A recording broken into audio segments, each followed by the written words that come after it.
দক্ষিণ চট্টগ্রামের ব্যাপক এলাকা ক্ষতিগ্রস্ত হয়েছে, এর পাশাপাশি হাটহাজারী ক্ষতিগ্রস্ত হয়েছে, ফটিকছড়ি ক্ষতিগ্রস্ত হয়েছে। তো সেই লক্ষ্যে বাঁশখালীতে বন্যা দুর্গতদের দেখে মাননীয় প্রধানমন্ত্রীর একটি ভিজিট হওয়ার কথা রয়েছে, এরকম আমাদেরকে জানানো হচ্ছে। সেই প্রেক্ষিতে সেখান থেকে আরো বেশ কিছু জায়গায় ভিজিট করবেন এরকম ভাবে জানানো হয়েছে, তবে আমরা এখনো লিখিত কোনো কিছু পাইনি।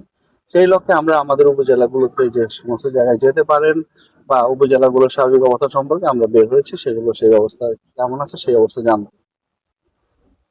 মাননীয় প্রধানমন্ত্রী সরাসরি ফটিকছড়িতে আসবেন নাকি সেটা বাঁশখালীতে আসবেন?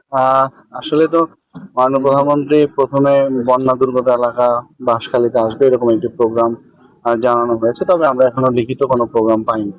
ফটিকছড়ি আসলে উনি কোন জায়গায় যাবে বলে আপনাদের ধারণা? ফটিকছড়িতে আসলে আমাদের এই যে এই আপনারা যে আজকে এখানে আসছি বাবুনগরী, এখানে যে মাদ্রাসা এটি বেশ অনেক বড় একটি মাদ্রাসা, এখানে আসার একটা সম্ভাবনা রয়েছে। যাবে শুনছিলাম মাদার দেওয়ার জন্য, সেই বিষয়টা না, এই বিষয়টা আমার জানা নেই। এখানে ফটিকছড়ি তো দুই ভাগ করা হয়েছে, ফটিকছড়ি একটা এখানে উপজেলা ঘোষণা করা হয়েছে। আসলে এখানে দীর্ঘদিন ধরে আন্দোলন চলছে যে সদর দপ্তর নিয়ে, এই বিষয়ে আপনাদের আসলে কোনো করণীয় আছে বা ভবিষ্যতে এই বিষয়ে কোনো কিছু জানার থাকবে? না, আমরা সদর দপ্তর চাচ্ছে মানুষের মানে মূলত মানে তাদের ভয়টা কোন জায়গায়, আশঙ্কাটা কোন জায়গায়। যদি আশঙ্কা থাকে যে মানুষ সেবা থেকে বঞ্চিত হবে, সেই ক্ষেত্রে তো আমরা অবশ্যই সেটি বলেছি যে আমরা এই সেবা, মানুষের সেবা তার করে পৌঁছানোর জন্য এটিকে ভাঙা হয়েছে।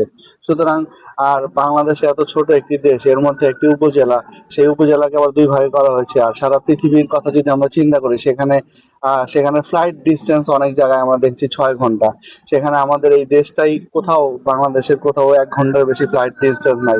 যেখানে বাংলাদেশটাই এত ছোট, সেখানে আসলে এই ডিস্টেন্সটা কেন ইস্যু হয়ে দাঁড়াচ্ছে, এটা আসলে আমার ঠিক বোধগম্য হচ্ছে না। তবে মানুষের মধ্যে যদি কোনো শঙ্কা থাকে, আমরা এতটুকু বলতে চাই, তাদের সেবা কিভাবে নিশ্চিত করা যায় সেই বিষয়টা আমরা গুরুত্বপূর্ণভাবে বিবেচনা করব। এখানে একটা ইউনিয়ন রুল জারি করেছে, এখানে মহোদয়কে রুলের জবাব দিতে বলা হয়েছে, 4 সপ্তাহ রুল দেখেছি, এই বিষয়টা যদি আইনের বিষয়গুলো আইনগতভাবে আমরা মোকাবেলা করব।